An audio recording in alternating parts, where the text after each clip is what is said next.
memastikan bahwa izin itu bisa kemudian harus lewat provinsi, nggak bisa. Sekarang semua langsung dari masyarakat dengan mengakses dari OSSR DTR online meniko. Ngaten Bapak. Jadi ternyata ada yang diperbolehkan, ada hal-hal yang tidak diperbolehkan. Betul. Mas Gayam ya. Biar lebih afdol nanti kita kualat, mohon perkenan Bapak Asisten Katuran naik panggung. Seandainya nanti putra-putra ada yang salah ini kan.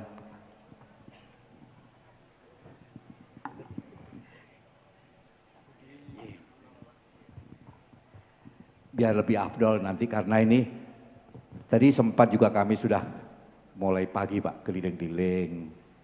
Karena terus terang aja mumpung ada Pak Aris tadi sudah disinggung beberapa poin kan. Kami yang dari Gunung Sewu Pak Asisten sudah merasakan manfaat apa yang kita lakukan dengan adanya dana IS untuk khususnya di Geopark Gunung Sewu Pak. Juga kami mengaturkan selamat datang Pak, saya lebih suka Mas Pak, Mas Angin, Direktur Badan Otorita Borobudur, orang Batak tapi Jawanya lebih, Jogjanya lebih saya Pak, luar biasa, matur nuwun atas kehadirannya ini. Pak Asisten, mungkin ya semacam apa komitmen ya kaitannya dengan pemanfaatan dana IS. Di Kulon Progo mudah-mudahan ada yang terima, tapi saya sudah matur nyun pirsa ke Pak Aris tadi itu, ada beberapa titik yang ternyata belum siap. Apakah ini benar Pak Asisten?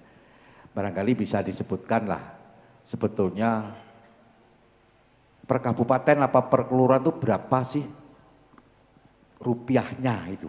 Ini mumpung tadi juga begitu, plus minus kemawon. Semoga Pak Asisten. Yang pertama Pak Budi, ini bukan debat calon presiden atau wakil presiden. Jadi pertanyaannya jangan sulit-sulit gitu. Yang kedua, tentu tadi Pak Aris Panirodyo telah menjelaskan tentang kemanfaatan dari dana keistimewaan. Bahwa dana keistimewaan ini bisa untuk membiayai, memberikan stimulan hampir pada semua kegiatan. Tentu syarat utamanya harus bermuara kepada kesejahteraan masyarakat dalam arti luas. Artinya sejahtera itu sejahtera lahir fisik dan batin spiritualnya. Jadi kebudayaan jangan dianggap pengertiannya sempit, hanya kesenian, tari-tarian, gending-gending, wayang, jatilan, lukisan, dan sebagainya, dan sebagainya. Tapi kebudayaan itu dalam arti luas termasuk bagaimana menyejahterakan secara ekonomi dan merawat bumi. Merawat bumi. Karena sustainable development itu bagian dari kebudayaan, bagian dari pemberadaban. Jadi Ngerso Dalem itu menyebut kami para aparatur sipil negara di lingkungan pemerintah daerah Istimewa Yogyakarta, termasuk juga aparatur sipil negara di Kabupaten Kulon Progo, Sleman, Gunung Kidul, Kota dan Bantul. Ini bukan sekedar bekerja, tapi berkarya dan memperjuangkan peradaban. Nah, ketika memperjuangkan peradaban, di dalamnya ada kebudayaan dalam arti luas. Nah, kemudian kalau kita bertanya soal dana keistimewaan, ada yang siap, ada yang tidak siap. Kita bisa bagi dua. Yang pertama kesiapan itu kesiapan dalam bidang substansi inti pekerjaan. Yang kedua siap administrasinya. Nah, kadang-kadang ada yang secara substansi itu ngeh gitu ya. Tapi administrasinya masih perlu ada pembinaan-pembinaan. Ada yang sebaliknya, ya, administrasinya jago, tapi substansinya belum pada level yang pantas untuk disupport oleh kita menginginkan yang kedua-duanya. Dan ini berproses, ya. Tentu kami dan dinas instansi terkait, mulai dari kabupaten, kemudian tingkat provinsi, Pak Aris, saya yang di Bapeda,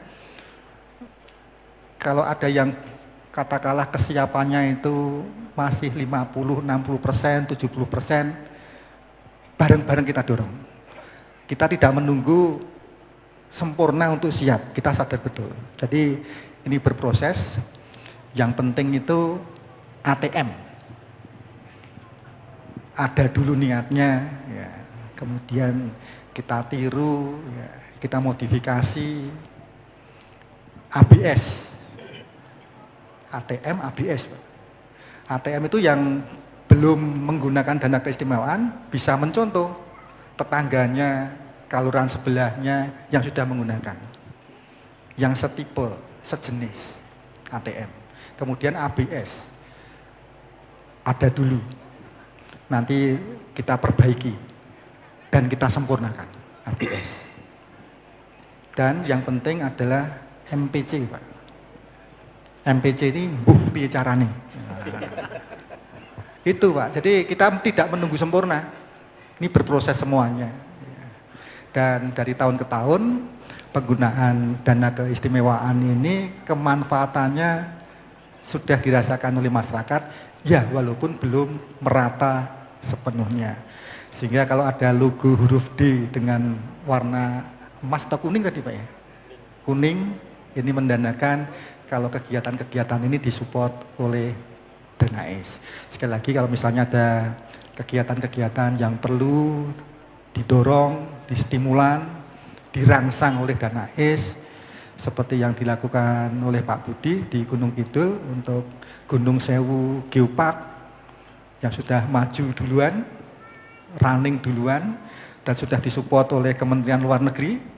Nah nanti menoreh Geopark tentu juga akan ATM ke Gunung Kidul. Apa yang dilakukan kita amati, kita tiru, kita modifikasi agar supaya nanti di Geopark Menoreh ini juga bareng-bareng dengan Gunung Sewu untuk maju bersama, dan tentu kita keinginannya merawat warisan dari anak cucu kita. Jadi Geosite, Geopark ini adalah warisan dari anak cucu kita, bukan warisan dari nenek moyang kita. Dan Bapak Ibu yang kami hormati, konsep besar pembangunan sekarang dari yang ekstraktif, mengambil batu-batuan, pasir dan sebagainya, menjadi konsep yang konservatif. Dan ada proses edukatif sekaligus peningkatan nilai tambah ekonomi. Contoh yang bagus di Sleman, kalau Bapak Ibu sudah mengenal tebing breksi. Dulu tebing breksi itu adalah tempat ditambang, diekstraktif.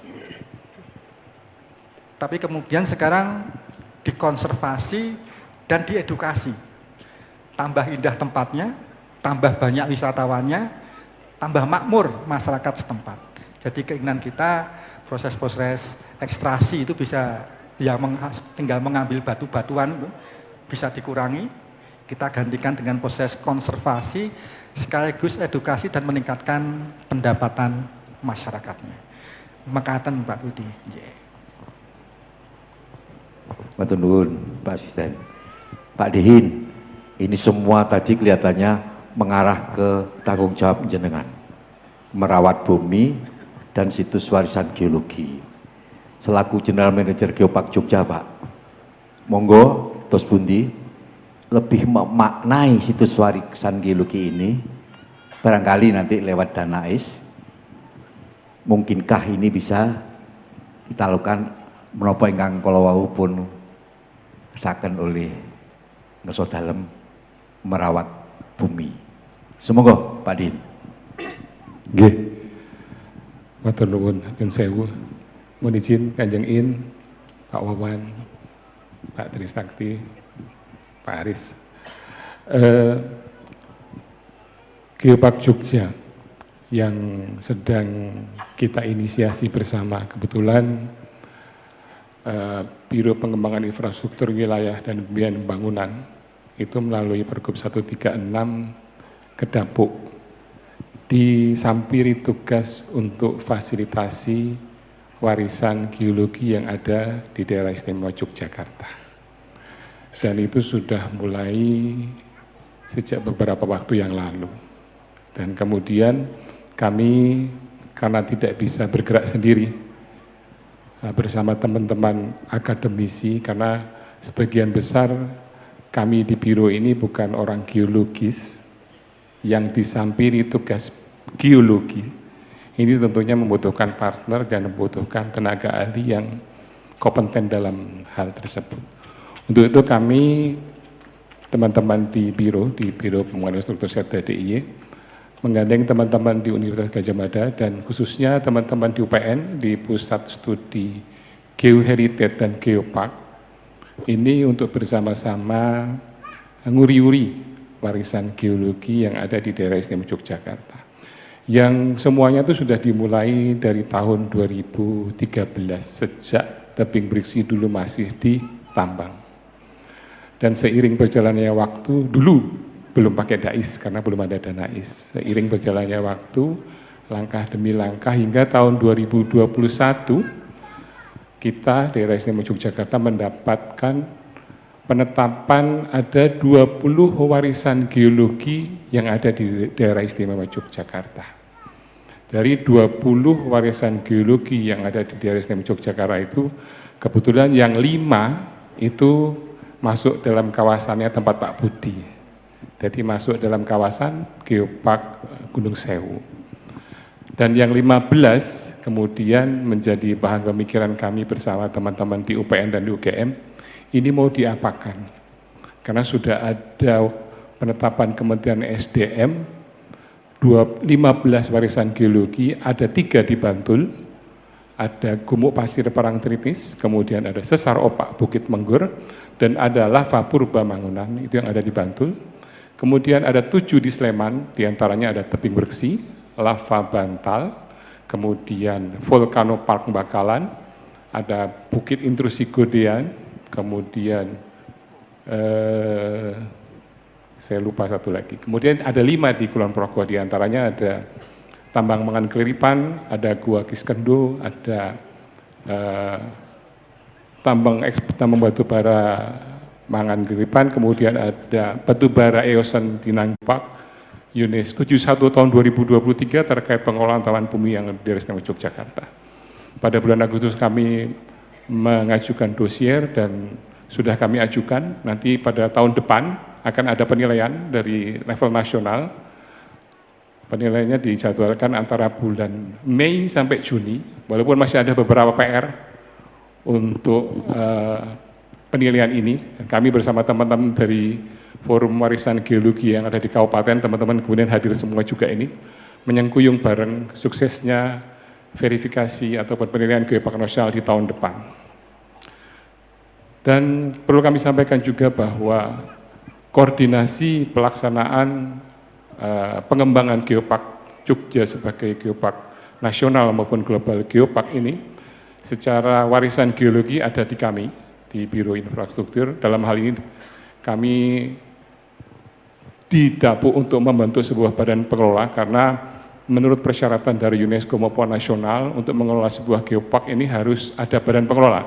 Dan kebetulan menurut amanat Pergub 71 sudah dibentuk dan ditetapkan oleh Pak Gubernur badan pengelolanya. Kalau untuk warisan geologi ada di tempat kami, pengelolaannya bersama teman-teman Forum Warisan Geologi Kabupaten.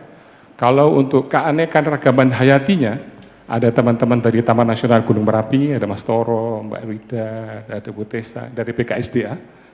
Ini yang akan mengawal. Dan kemarin kami tatkala mau memasukkan komponen keanekaragaman hayati menjadi bagian dari Geopark Jogja, kami juga harus dipanggil ke Jakarta untuk menjelaskan kenapa memasukkan teman-teman dari Taman Nasional Gunung Merapi dan teman-teman dari instansi struktural itu yang ada di pusat, kenapa kenapa, untuk apa kami harus menjelaskan di pusat. Dan alhamdulillah instansi pusat dalam hal itu Ditjen Kehutanan itu menyetujui untuk masukkan TNGM, BIKSDA, Swaka, Marga Satma, Sermo, dan lain sebagainya untuk menjadi bagian dari Geopark Jogja. Yang lebih penting lagi bahwa kami bersama-sama menyepakati bahwa Geopark Jogja ini dilahirkan untuk menyampaikan pada dunia bahwa sumbu imajiner atau garis imajiner yang sudah diinisiasi oleh Pangeran Mangkubumi di tahun 1751 itu adalah sebuah poros yang oleh Pangeran Mangkubumi menggambarkan sebuah keserasian dan keselarasan tentang kehidupan, bagaimana hubungan manusia dengan Tuhannya, hubungan manusia dengan manusia, habu minallah, habu minannas. Dan apa yang dibayangkan Pangeran Mangkubumi, ada sebuah garis lurus antara Merapi dan Parangtritis yang semula bahasanya kan imajiner, berarti diimajinasikan, dikhayalkan.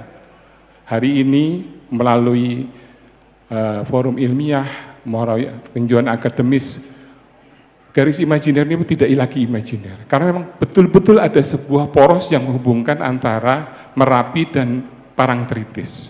Buktinya apa? Buktinya sampai hari ini Gunung Merapi masih erupsi. Dan kalau erupsi Merapi terjadi berarti ada material dari perut bumi yang dikeluarkan melalui erupsi Merapi.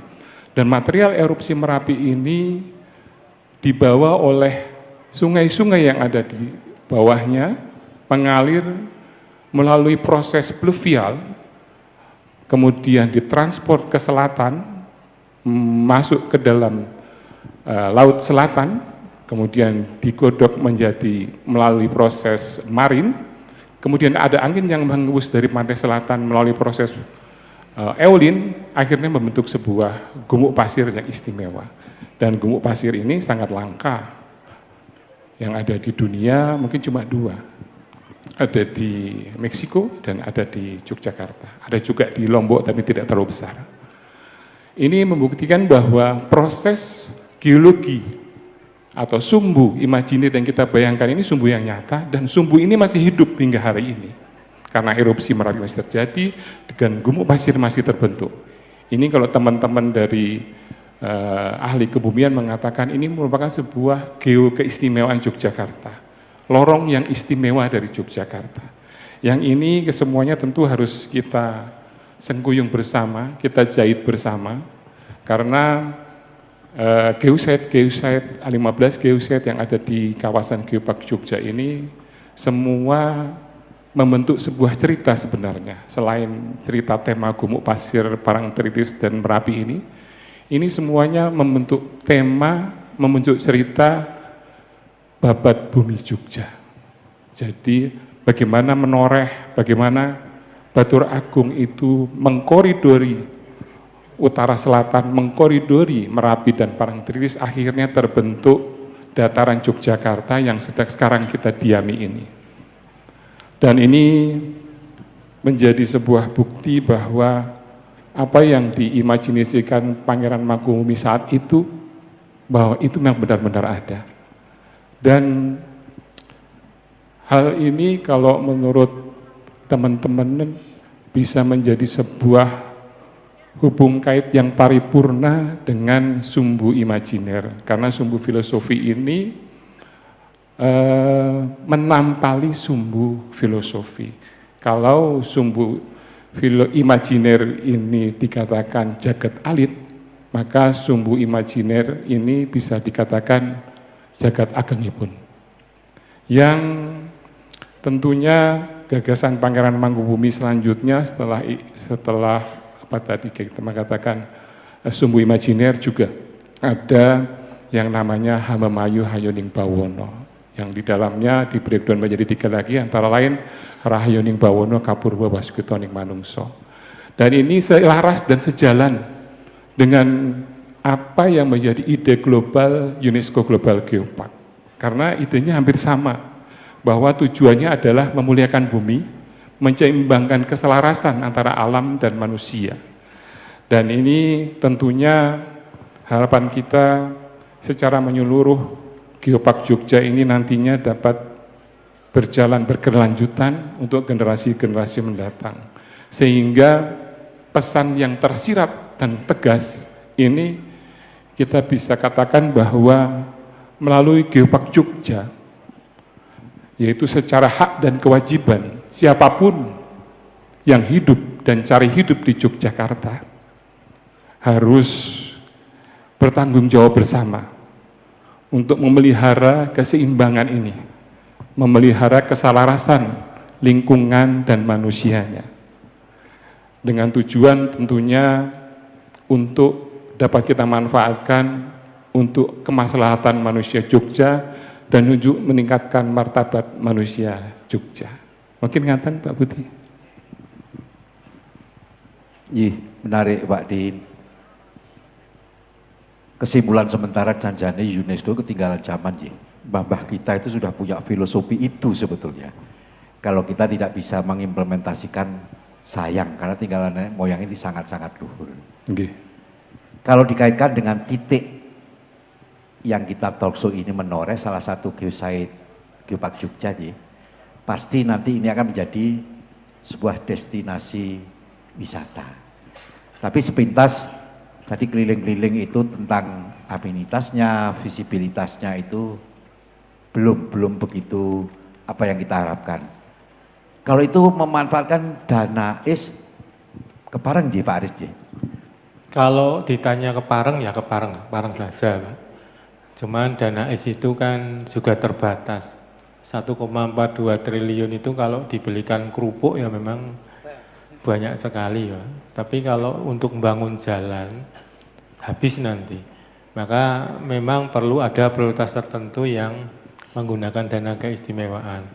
Challenge yang pernah saya sampaikan di berbagai macam forum itu, kalau memang mau bangun jalan, maukah kalau kemudian jalan sebelum dibangun itu ada keikhlasan mundur misalnya 1-2 meter tapi nanti yang garap pemerintah. Nah, jalan itu kan kita tidak perlu membeli tanahnya digarap. Nah, ini challenge ini sudah dilakukan tetapi masih di tingkat padat karya. Kalau untuk jalan kabupaten sama jalan provinsi ini tampaknya masih berat ya Pak Asisten ya.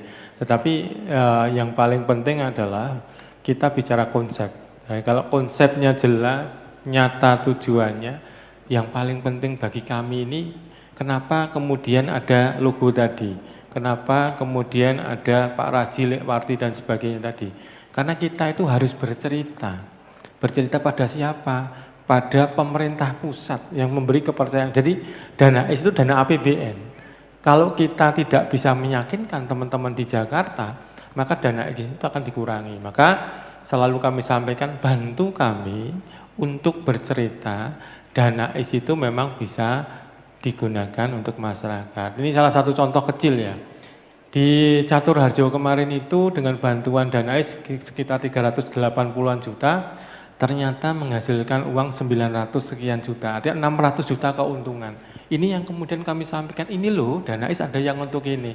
Tapi yang terjadi sekarang kadang-kadang kan begitu ada persoalan sedikit kemudian dikaitkan dengan dana kemudian yang disalahkan dana Contoh, kita akui data BPS memang angka kemiskinan di Jogja itu sangat tinggi.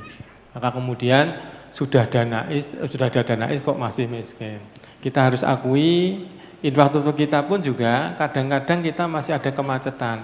Sudah ada dana kok masih macet. Jadi ya sebenarnya tidak apple to apple, tapi itulah yang terjadi. Maka kami harus menjawab itu dengan bantuan Bapak Ibu semua. Maka kalau kita bicara yang di ruangan ini saja gitu ya, ini kan Kalibawang ya, Kapanewon Kalibawang. Ini kemudian ada Mas Lurahnya yang di sini, Mas Pius yang dari Banjaroyo. Kita konsepkan Banjaroyo Kalibawang ini, ada di sini ada Banjaroyo, Banjar Arum, Banjarharjo, kemudian Banjar Asri. Nah, ini ternyata menarik kalau kemudian Arum Jeram di sini bisa difungsikan. Kemudian di Banjar Asri ternyata ada tempat untuk para layang. Kemudian untuk kebun buah ternyata durian sangat menjadi tampilan yang menarik. Kemarin dengan Mas Tri ini beliau mencanangkan durian namanya kepranan. Kami durian kante. Kepranan umurnya 110 tahun, Kantik umurnya 30 tahun. Nah, artinya di sini potensi juga untuk kemudian menghasilkan varietas setiap tahun dengan kondisi yang ada di sini. Jadi memang kalau pertanyaannya bisa atau tidak, bisa, tetapi sebelum ke sana perlu ada diskusi karena memang ada keterbatasan berkaitan dengan budget yang ada di anggaran kita. Tahun ini pun juga angkanya masih sama, tahun 2024 angkanya masih 1,42 triliun. Tapi bicara terhadap Bapak Ibu di Kalurahan, tahun pertama di tahun 2021 angkanya 50 miliar. Tahun kedua 97 miliar, tahun ketiga 128 miliar, tahun keempat 130. Artinya naik terus, walaupun yang terakhir tidak signifikan naiknya karena memang angkanya tidak sesuai. Tadi sempat disinggung bagaimana dengan kabupaten kota. Persentase untuk kabupaten kota pun juga sekarang ini 60% sekian provinsi, 26 sekian kabupaten kota, kemudian yang ada di Kalurahan 9, sekian persen. Artinya memang persentase itulah yang kami coba jaga, tetapi kembali lagi challenge-nya adalah mana yang berhasil, mana yang bisa memberikan informasi kepada pemerintah pusat, itulah yang kemudian menjadi bagian kami menyampaikan. Karena kami ini kan titik titik awal dan titik puncak ketika orang bertanya Danais. Jadi apapun gitu kemudian Danaismu untuk apa? Nah inilah yang kemudian kami menjawab dengan medsos, kemudian kami datang ke suatu tempat. Dan selalu juga ada kalimat, berarti Danais itu kalau harus kenal dengan Paniadopatinya, sama sekali tidak. Di kami ini kan ada Mas Tri di Bapeda, kami di Paniradio, Mas Koyim, kemudian Mas Dihin, semua mempunyai peran yang sama. Asal bisa menceritakan itu dan dibawa ke Jakarta, kenapa tidak? Karena kami ada cerita ini ya, cerita ini cukup menarik juga. Jadi kami datang di suatu tempat itu Pak Lurah tidak tahu kok yang datang itu Paniradiopati.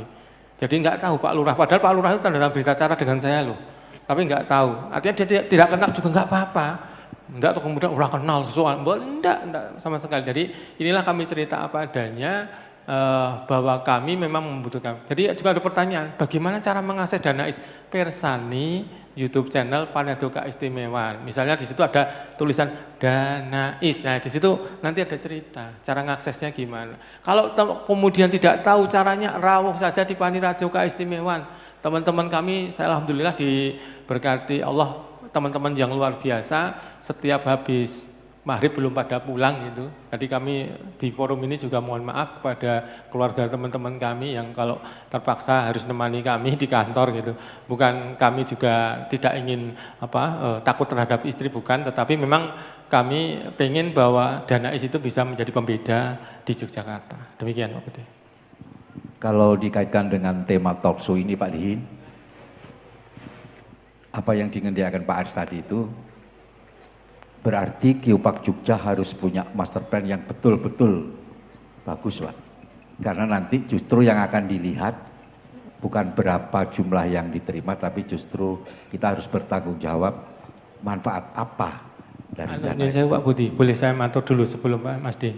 Jadi kenapa Mas Koyim dan Pak Dihin ini juga kalau awal ya bicara regulasi itu semua mengatakan dokumen.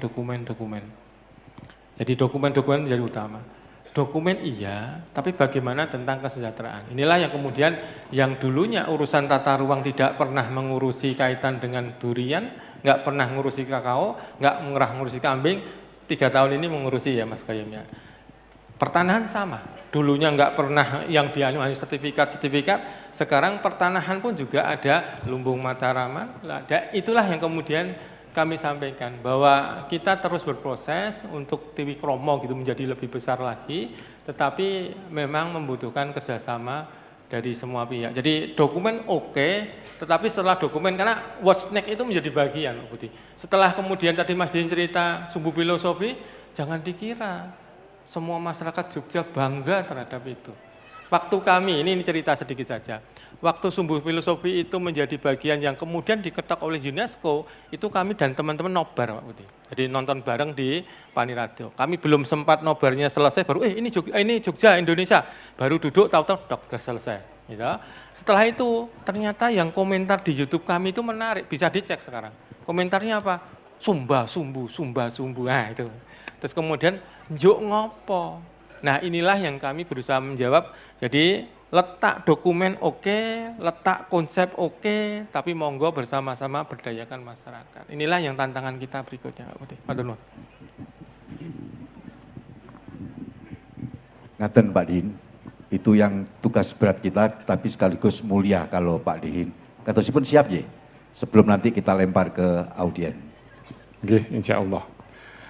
Melalui Geopark ini, kan tujuannya memang ujung-ujungnya, kemarin Profesor Komo waktu diterima di Praji Mosono terakhir dengan Pak Sekda kan mengatakan bahwa Geopark ini ujung-ujungnya harus kesejahteraan masyarakat. Karena tidak ada Geopark tanpa kesejahteraan masyarakat. Untuk itu di dalam Geopark ini didorong yang namanya geoproduct. Dan geoproduct dalam Geopark Jogja, kemarin kita juga setelah berhasil menyusun pedoman geoproduk Geopark Jogja yang kami bagi menjadi 4 klaster, geofarm, kemudian geofood, kemudian geofashion, kemudian geocraft, dan geoactivity. Yang kesemuanya tentunya nanti ke depannya akan kita kolaborasikan dengan stakeholder terkait. Hari Kamis kemarin kami sudah berdiskusi bersama dengan teman-teman Forum Warisan Geologi Sleman, ada teman-teman dari pariwisata Sleman juga. Kemarin kita sudah membreakdown Pak, jadi untuk urusan geoproduk ini nanti mitranya siapa? Kemudian untuk urusan geoactivity ini mitranya siapa? Di stakeholder. Kemudian untuk pengembangan UMKM geoproduk ini nanti yang bina siapa? Itu untuk teman-teman Sleman kemarin sudah di breakdown sampai kepada OPD yang bertanggung jawab. Ini harapan kita ke depannya melalui kerja kolaborasi yang bagus, karena tagline kami di Geopark Jogja ini kan sinergi, mari bersinergi, mari berkolaborasi. Karena kerja Geopark ini kami rasakan ini lintas segala macam lintas Pak. Ini lintas wilayah, lintas birokrasi, lintas sektor, segala macam lintas. Yang semua nggak ada honornya, nggak ada, karena senang melihat masyarakat maju, akhirnya kita berusaha bersama-sama mengembangkan. Teman-teman dari Ngelanggeran, dari Tebing Bersih, kami datang ke sana, mereka menyampaikan sesuatu yang baik, kita juga ikut berbahagia. Dan terkait dengan tadi disampaikan Mas Aris, apa yang sudah menjadi program pengembangan atau bukti bahwa berapa duit yang sudah dikeluarkan oleh pemerintah dan berapa multiplier efeknya, kami juga sudah, tahun ini kami menyusun sebuah kajian dampak program Geopark Geoheritage di daerah istimewa Yogyakarta. Jadi kami melalui kajian itu memotret berapa uang yang sudah dikeluarkan oleh pemerintah dan berapa yang sudah menjadi sebuah kesejahteraan di masyarakat. Dan hitungan ekonominya ada, dampak ekonominya ada. Dan bisa kita lihat hasilnya, terutama di Gunung Kidul. Bagaimana Gunung Kidul di 2012 dan bagaimana Gunung Kidul di hari ini. Itu mungkin Pak. Matur nuwun Pak Din, jelas ya, sudah ada analisa dampaknya. Untuk itu, waktu kami aturkan ke floor. Mungkin Gusti badhe pangandikan. Sampun. Yang lain mungkin dari Pak Darwis, Karang Taruna, pengelola, atau dari dinas, dari dinas pun boleh. Atau saya tunjuk, Pak Mursidi di mana ya? Oh, nembe ngunjuk. Panjenengan kan memperoleh dana is toh. Kira-kira no manfaatnya ora Mas? Matur Mas. Mewakili sambil kawan-kawan mungkin akan melakukan pertanyaan. Monggo, mohon izin dari Ngelanggeran, karena Gunung Sewu ini Pak asisten sudah 10 tahun lah merintis. Monggo Pak Mursidi mewakili teman-teman.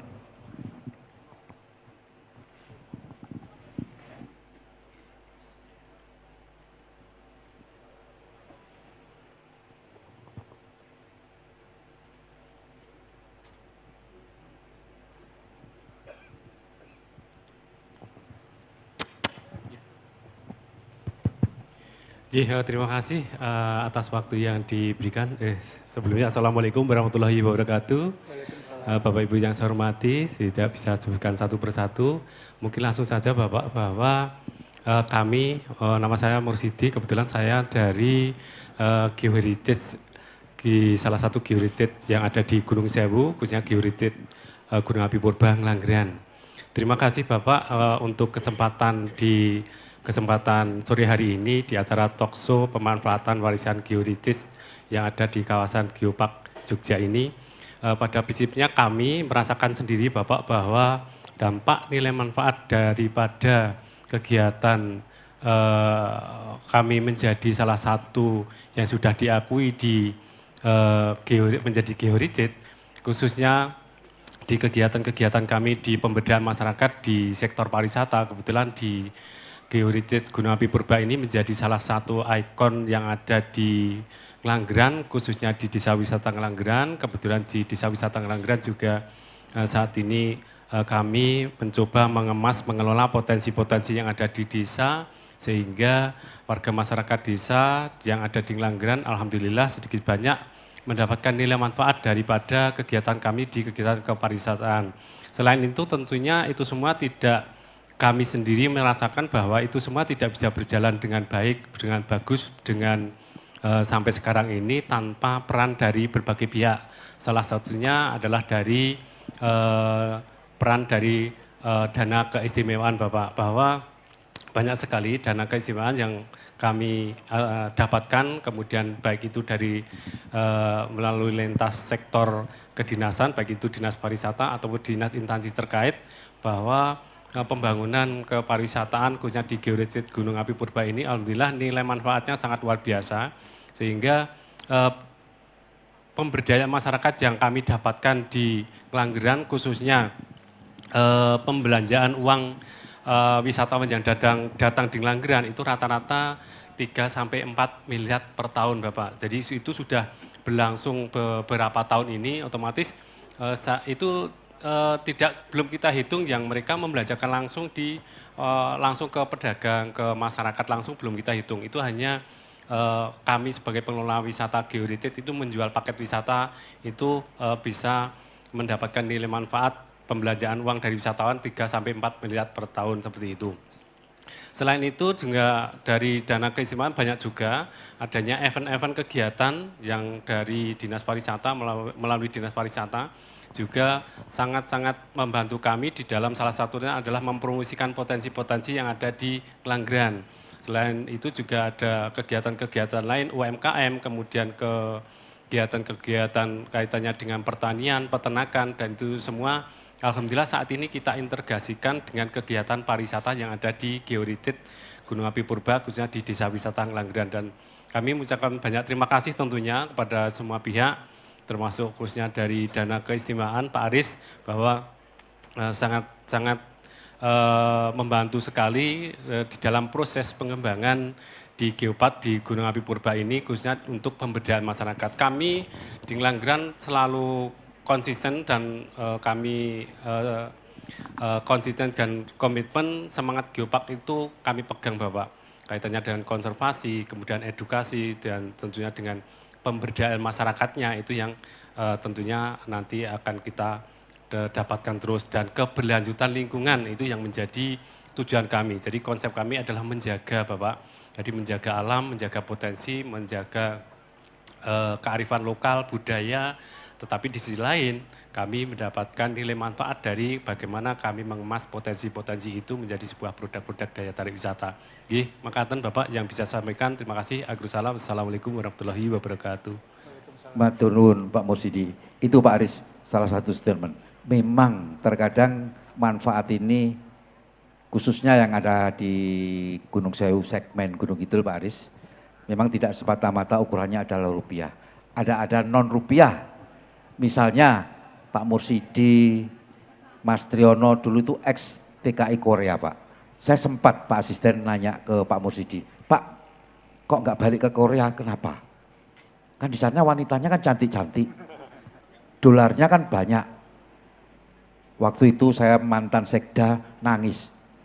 Enggak Pak Budi, biarkan saya mengelola tumpah darah saya sendiri karena ini adalah titipan yang maha kuasa.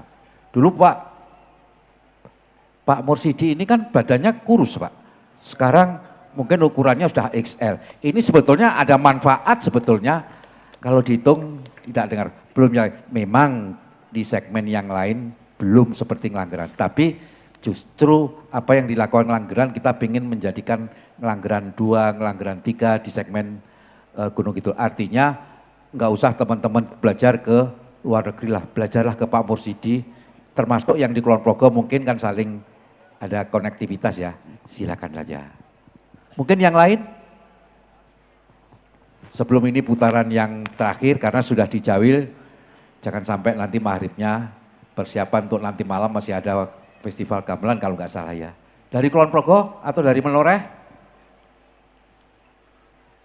Monggo Pak. Sebutkan Asmoji.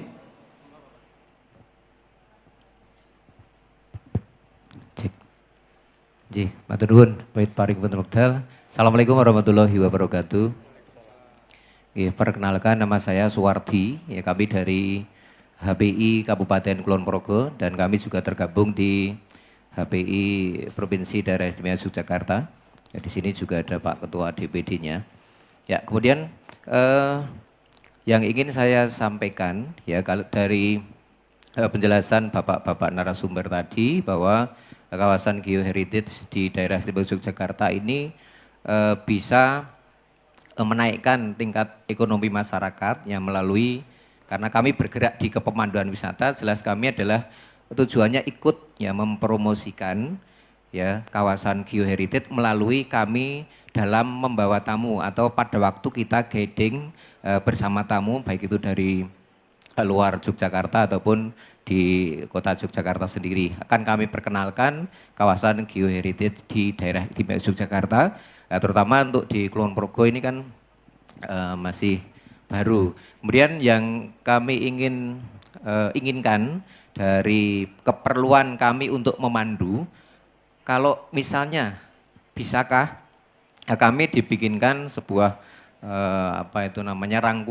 rangkuman tentang geoheritage yang ada di daerah istimewa Yogyakarta. Tujuannya adalah untuk sumber kami dalam memandu wisata. Kalau itu misalnya bisa, tolong bapak-bapak dari narasumber untuk bisa mengusahakan untuk kami untuk mempunyai sumber data yang valid ya, karena kalau kita hanya unggah di Google ya di Google dan sebagainya itu kadang yang mengunggah itu dari beberapa sumber dan ada beberapa yang berbeda. Nah, untuk itu tujuan kami adalah yang pasti bisa kita sampaikan secara benar kepada tamu yang datang ke Yogyakarta. Oke, kira-kira itu yang dapat kami sampaikan. Terima kasih. Mohon maaf kalau ada salah. Akhir kalam. Assalamualaikum warahmatullahi wabarakatuh. Pertanyaan mereka wau kagem sinten nggih? Ditujukan ke sumangga Bapak narasumber yang berkompeten di bidangnya itu. Monggo. Nggih. Paling boten itu semacam saran nggih. Untuk sementara kita simpan dulu. Ini kelihatannya sudah dijawil oleh dikejar waktu maghrib. Untuk putaran terakhir, ngaten kelihatannya Pak Asisten memang sudah mulai dirasakan walaupun belum sepenuhnya. Termasuk yang di Geopark Jogja ya Pak ya. Tapi paling tidak ingin mengerjakan Pak Aris memang ini proses kadang-kadang ada negatifnya juga. Tapi sebetulnya bisa ditunjukkan hanya kadang-kadang tingkat keberhasilannya ini jarang kita tulis. Untuk itu sudah kita dengarkan ini Pak Asisten sebagai penutup. Monggo Pak Adikan. Nggih, matur nuwun Pak Budi. Bapak Ibu yang kami hormati, kalau kita sederhanakan perkembangan ekonomi dunia ini melampaui 3 tahapan. Yang pertama, ekonomi yang didominasi oleh komoditas. Bisa komoditas tambang, bisa komoditas hasil hutan. Nah, komoditas ini dijual mentahan, Pak. Misalnya kalau saya contohkan kopi. Kopi ya didol mentah buah kopi. Itu kan ukurannya kintal-kintalan ataupun kilo-kiloan. Itu komoditas. Tahap berikutnya adalah tahap untuk manufaktur. Kopi tidak dijual hanya biji atau buah kopi, tapi dimanufaktur menjadi kopi saset. Kalau tadi ukurannya kilo-kiloan ataupun kental-kentalan, ketika sudah bicara kopi saset, ini gram-graman ukurannya, sudah meningkat sekali. Kalau kopi yang saya suka dan paling murah itu kopi cap kapal layar, Pak. Saya nggak boleh nyebut yang kapal yang lain kan ya. Itu yang 8 gram itu harganya cuma Rp500. Yang paling kecil itu ya, ibu-ibu pasti hafal. Rp500. Ketika sudah ada proses manufaktur.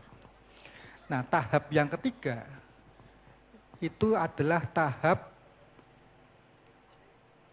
untuk experience, mengalami ngopi.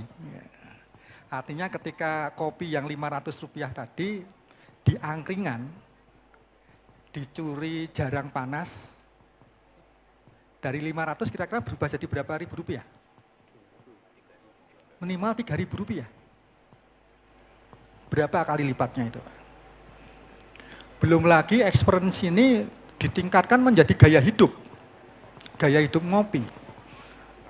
Misalnya Starbucks. Saya nggak boleh ngomong sebenarnya Pak ya, tapi contoh aja itu ya. Rp3.000. Cukupkah untuk di Starbucks? Enggak, parkir aja nggak cukup. Pajaknya saja saya pernah dijajak ke Starbucks oleh Pak Aris. Pajaknya saya lihat 12.000 Pak. Ini gaya hidup ngopi. Nah, meningkat lagi. Nah, geopark ini batu-batuannya kan sayang sekali kalau hanya diambil saja. Sayang sekali kalau hanya dibuat tegel saja atau ubin saja. Tapi mungkin cukup dilihat keindahannya, dialami. Nah, Bapak Ibu, contoh misalnya durian juga. Kita itu kadang-kadang membeli durian, itu bukan membeli duriannya saja kok Pak. Tapi pengalaman menikmati durian bareng Pak Aris, itu mahal Pak. Duriannya murah, tapi kalau pengalaman makan durian bersama Pak Parangin-angin, wah itu saya bisa bayar 1 juta ikhlas Pak.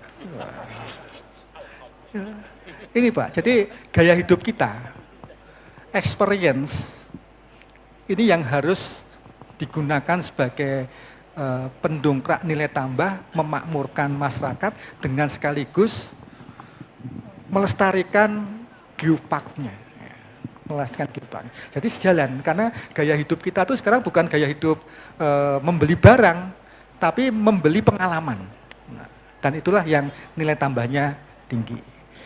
Demikian Pak. Monggo Pak Aris, barangkali.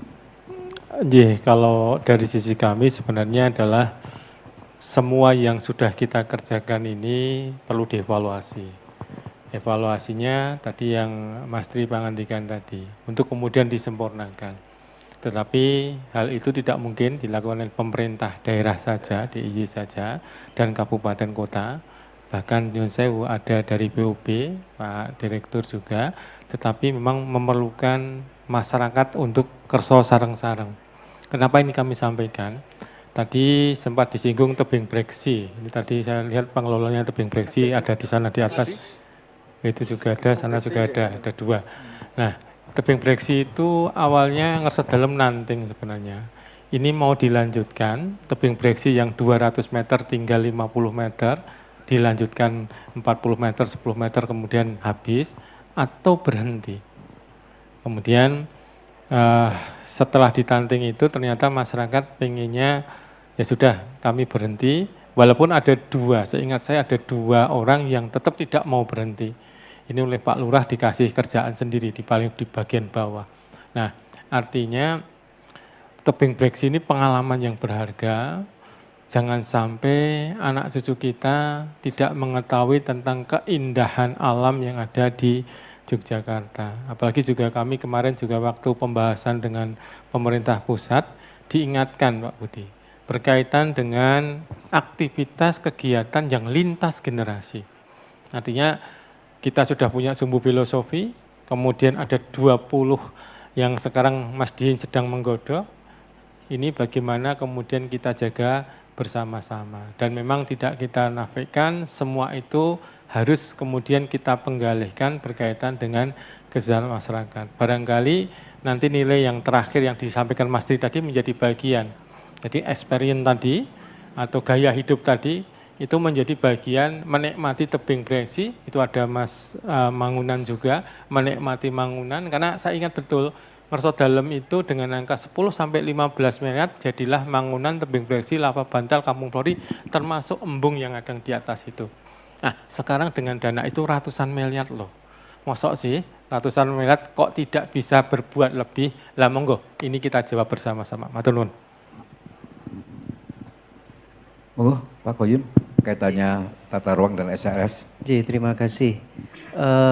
Pandangan kami bahwa ketika kita akan mengembangkan pariwisata yang kemudian berbasis geoheritage, biasanya pun menikahkan di tempat yang dalam tanda petik aksesnya kurang ya Bapak. Nah, kemarin Pak Tri kami bersama-sama dengan teman-teman di Bapeda ketika menyusun salah satu indikator terkait dengan akses dari telekomunikasi, bahwa banyak sekali kemudian daerah di DIY itu yang masih blank spot begitu. Nah, artinya bahwa ada banyak daerah yang kemudian secara akses, baik akses jalan, kemudian akses telekomunikasi itu belum terdukung begitu. Nah, ini tantangan saya kira ketika geoheritage menjadi titik pengembangan, jadi nanti barangkali intervensi dari pemerintah di tingkat provinsi bagaimana bisa memperkuat dari sisi akses, kemudian dari teman-teman di kalurahan. Talkshow, saya tidak menyimpulkan, mungkin saya ingin menggarisbawahi apa yang disampaikan oleh kawan HPI Kulon Progo tadi ya. Mumpung di sini ada ketua HPI-nya, sahabat saya. Memang betul Pak Asisten Pak Aris, dengan kasus lava bantal, kesalip sama breksi, termasuk di Gunung Sewu, baik segmen Gunung Kidul, Wonogiri maupun Pacitan, itu ada hal-hal awalnya. Memang di kepemanduan di geosite, Pak Mursidi hanya bicara pemandangan yang indah, Pak. Padahal, termasuk di Menoreh dan lain-lain, itu ada cerita-cerita rakyat yang bisa dikemas dalam bentuk storytelling yang kelihatannya itu sangat laku dicari oleh wisatawan. Dia tidak hanya melihat pemandangan yang indah ini, saya yakin kalau ngobrol, ya Pak Padi ya, pasti mempunyai cerita-cerita rakyat. Tapi di dalam konsep pemanfaatan geoheritage di konsep di kawasan geopark, yojo 90% cerita rakyat. Nanti kemakelen ya dah wisatawan. Tapi bagaimana paron ilmiahnya harus dimunculkan. Termasuk sebelum ditutup HPI, mohon jangan sebagai pemandu wisata yang penunjuk arah. Dari ya ke Menoreh, arahnya ke utara. Sekian meter, belok kiri, belok kanan. Tamu dimasukkan bis langsung diceritani Geopark Menoreh, Geopark Jogja, Geopark Menoreh, berikut tentang keragaman fauna floranya, keragaman budayanya, nah termasuk keindahan alamnya.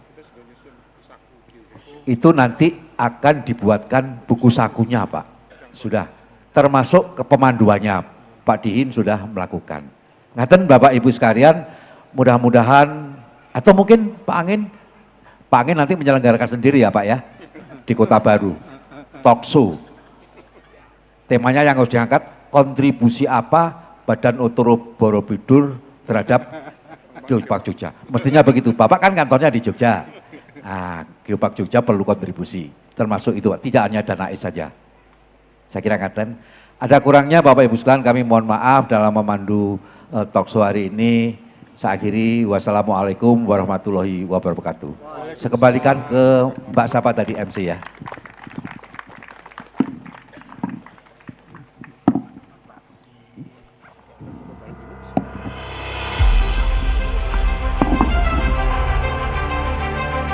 Kami mohon untuk berkenan berfoto bersama terlebih dahulu. 4 narasumber dan juga moderator boleh berfoto di depan meja. Sekali lagi boleh tepuk tangan untuk 4 narasumber kita dan juga moderator pada sore hari ini. Luar biasa sekali bahwa kita belajar ya pemanfaatan geoheritage, geopark yang ada di daerah istimewa Yogyakarta akhirnya tidak hanya menjadi warisan, itu hal yang penting. Karena bagaimanapun kategori warisan itu harus ada manfaatnya untuk kemaslahatan masyarakat seperti itu. Oke? Kalau sudah, boleh saya mohon untuk Bapak Ibu hadirin untuk bangkit berdiri juga, kita akan berfoto bersama-sama. Bapak Ibu hadirin boleh untuk menghadap ke belakang, kita akan berfoto bersama-sama, boleh didokumentasikan teman-teman dokumentasi. Silakan bisa didokumentasikan dari tangga yang ada di atas ya. Boleh bapak-bapak untuk turun Pak yang di sebelah sana di pojok kanan saya untuk bergabung berfoto bersama. Monggo turun terlebih dahulu, kita akan berfoto bersama terlebih dahulu. Oh yang pinggir agak ke tengah boleh, yang pinggir agak ke tengah. Loh ibu kok malah keluar? Silakan. Iya boleh, kita tunggu dulu ya bapak-bapak supaya turun. Teman-teman dari tim dokumentasi. Dan sekali lagi acara ini bisa disaksikan kembali nanti di YouTube Visiting Jogja. Dan juga diingatkan untuk Bapak Ibu supaya bisa menyelesaikan administrasi yang diakan ya. Jangan lupa untuk menyelesaikan administrasi untuk Bapak Ibu hadirin yang berbahagia pada sore hari ini. Boleh? Sudah siap dokumentasinya? Oke, kita hitung bersama-sama dari 3, 2, 1. Oke, boleh gaya bebas dong Bapak Ibu ya. Boleh dada-dada ya. Kita hitung sekali lagi. 3, 2, 1. Oke. Luar biasa, tepuk tangan sekali lagi untuk kita semua. Terima kasih sekali lagi untuk narasumber dan moderator yang sudah berkenan menyampaikan materi. Dan dengan demikian berakhir sudah kegiatan talk show Jelajah Ruang Menoreh dengan tema pemanfaatan warisan geoheritage di kawasan Geopark Jogja. Dan setelah ini Bapak Ibu masih ada Kula and Friends yang akan menghibur kita. Dan sekali lagi monggo bagi Bapak Ibu yang belum menyelesaikan administrasi untuk bisa menyelesaikan administrasi. Dan juga nanti malam akan ada parade gamelan kolaborasi dari 4 daerah yaitu Jogja, Banyuwangi, Sunda, dan Bali. Dan tentu saja nanti malam akan ditutup oleh penampilan guest star kita yaitu Woro Widowati. Sekali lagi acara ini bisa disaksikan di kanal YouTube Visiting Jogja. Kalau begitu silakan Kula and Friends bisa menempatkan diri. Akhir kata terima kasih sekali untuk seluruh Bapak Ibu hadirin yang mengikuti acara pada sore hari ini talk show yang tadi kita sudah menyaksikan juga acara dari pagi ya. Ada fun walk, ada buah, kemudian ada pameran UMKM juga dan nanti malam akan ada parade gamelan Ngayuk Yosworo keempat di Amphitheater Tonogoro.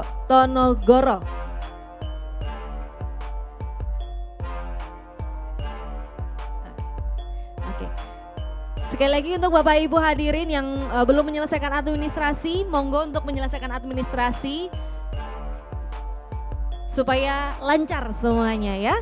Dan akhirnya kebudayaan tidak hanya seni tapi juga bagaimana merawat bumi. Dan marilah kita bekerja, tidak hanya bekerja tapi juga memperjuangkan peradaban untuk bisa melestarikan kembali peradaban terutama di daerah istimewa Yogyakarta. Seperti salah satunya geoheritage yang ada di daerah istimewa Yogyakarta yang ada di Jogja seperti itu ya. Dan tadi juga terima kasih untuk Dinas Pariwisata Daerah Istimewa Yogyakarta yang sudah menyelenggarakan acara ini tentu saja dengan dukungan penuh dari dana keistimewaan. Oke, dan sebelum itu diingatkan kembali bahwa nanti malam akan ada parade gamelan kolaborasi dari Jawa, Banyuwangi, Sunda, dan juga Bali. Dan juga akan ditutup oleh Woro Widowati dan besok masih ada panggung kesenian dengan gestar Ngatmo Bilong. Masih ada parade UMKM juga dan tadi pagi kita sudah bersama-sama menyaksikan Menoreh Fun Walk, Festival Buah dan talk show juga baru saja berakhir. Untuk itu, untuk mengakhiri sesi kali ini akan ada Kula and Friends. Bagaimana, sudah ready teman-teman dari Kula and Friends? Oke, kalau sudah siap langsung saja beri tepuk tangan yang meriah untuk Kula and Friends.